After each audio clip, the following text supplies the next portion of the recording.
Continuing from yesterday, if you remember, I had it running, but no alternator, no fan belt or anything on there. So today I've managed to, I had to make a bracket, which I had out of the junk pile. So I made a new bracket for the alternator mount. Originally these have been a generator.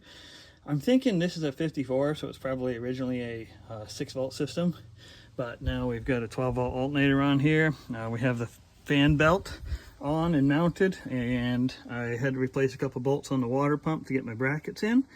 So what we've got here is a wider fan belt than what you're probably used to seeing on modern cars, and I'm thinking that pulley came off a different vehicle. It might have been off this one. There's a bunch of different widths. This fan belt looks a little bit wide for this pulley, but we'll see how it goes. It should be fully engaged, and you see it's at the top, and over there you've got, well, you can see it's got a little bit better, but this is what, again, we've had an awful lot of problems with wrong parts, but my books say this should be the correct width. Now, because this alternator being on here is clearly the alternator's off a different vehicle, I thought that might be the original pulley because it looks like an old pulley. It's a wide groove pulley.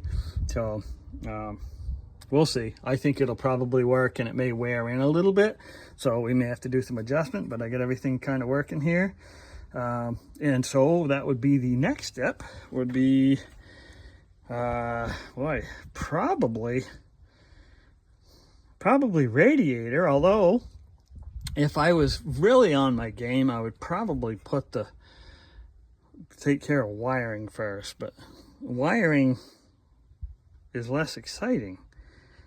But I also, honestly, before I put the engine in, I should have done the brakes, and now I got to reach up in where I had good access before. But, you know, sometimes life gets in the way. You know, you get out here working, and you get, you know, busy with other jobs, and then, you know, it's like if you do everything the way you're supposed to, sometimes you never get done. I think Anna's the one that told me, she says, perfection is the enemy of complete. So, you know, sometimes you just got to plow ahead and go for it. So anyways, I will now at least fit up the radiator. I've got missing bolts. I've got to probably chase old rusty threads. So we'll get it all fitted up, and I'll make that decision. If I have plenty of room with a radiator in there, then I'll probably go ahead and do it. If I don't, then I may stop and do some wiring. So we'll see. Okay, radiator bracket. We talked about that. I just kind of set that in there. I have two brackets. Neither one of them are perfect, but this one is better than the other one. The biggest problem I have when people disassemble, because a lot of people make street rods out of it, is that, boy, people love sawzalls. This one doesn't appear to be sawzalled too much. It's the only defect I saw is there's supposed to be a cage nut in here for this little bracket over here, and the cage nut. See, somebody looks like they did a homemade one over here, and there should be one there. It's supposed to be a cage nut. So that's not the end of the world. That actually looks okay. But let's go back and take a look at, I think if you recall, I've talked about sus radiator, right? Where things are a little bit not great, but you know, you never can tell. So this is the spare radiator. Now this radiator, I actually have two of them. The other one's over outside, appears to be much worse shape than this. It's not great, right? I mean, I imagine myself taking this back out sooner or later. It's kind of an unusual design for the Metros. It only for the Metros, this kind of a filler neck on here. All the other ones have a different style, and so I looked all around. Sometimes you can find replacements. I haven't been able to find one yet, you know, like an aluminum to a Ford, for example, or something else. So because of the side that the radiator fill, the lower return is there. This is the what was it, suction and then return, right? Yeah, so I couldn't find that. Now this is the bracket, which actually looked pretty good, but again, remember I talked about sawzall. This is a welded bracket, and they sawzalled it, so that's somewhat annoying, but we'll see how this goes. These are bolted on. I imagine those are going to break when they come off, because obviously I'll be putting the radiator in the other bracket. It's mounted, held on by bolts here, and you know, I don't know, there's 6 or 8 of them there. So we'll mount this up and see where it is, and then I've got to figure out my hose situation, figure out how badly this thing leaks. I'm sure it's going to leak. Is it going to be so bad that I can't run it? So that'll be fun. But this is my mess in the back here.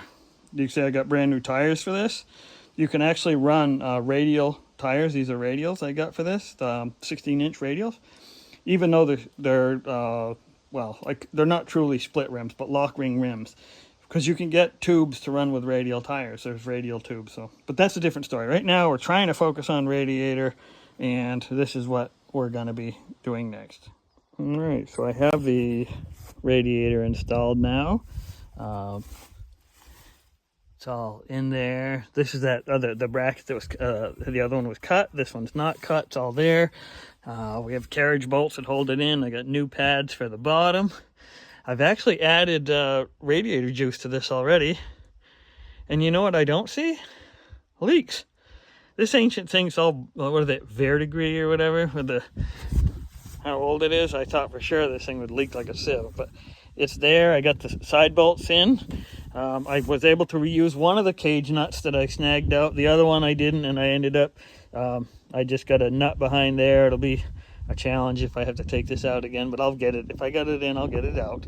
And the radiator hoses, which, you know, I don't know, all these vans, I got that radiator hose in there. Looks like it might be tricky to install. It's because it was.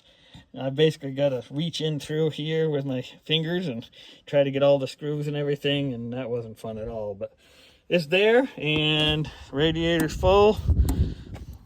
So, yeah, we got it. It's time to, I think I got my fuel system. I got the alternator hooked up.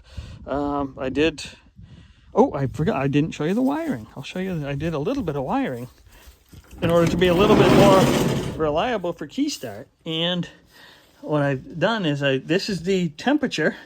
That's a little bit of a guess. This is a temperature line that goes over to the temperature probe up there. And I couldn't find anything else, although the temperature gauge is not showing anything, so I'm not sure what's going on there. And I found another wire that was kind of hanging approximately where the oil sensor goes. So I plugged that in, and I started the engine, and the oil pressure comes up, so it's there. So I had to readjust the clutch. That's all it was, this little link. I thought for sure that thing looked nasty in there, but boy, you know, I just got it with a wrench. I didn't even have to heat it, and so everything went lovely with that. So I have clutch action. I have the ignition wire. I did use that same ignition wire that I was using the other day that was jinky. I cut it back. It seems to be quite solid and reliable now. So we're approaching the time where we could maybe start it up and see what we can do. So, yeah. Good progress.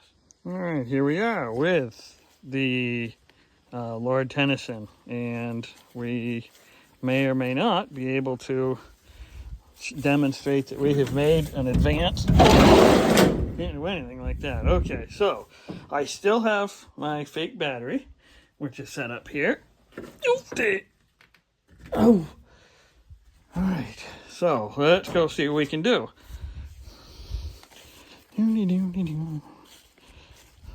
Mr. Metro van. My sidekick. There's only one seat. I just have to hold on and hope nothing happens. What do you mean, like this? Okay. Let's see if we can get it to go here. There's no warranties here because the starter sometimes grinds, so it can be ugly. But here we go. Let's try it out.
drones. Yahoo!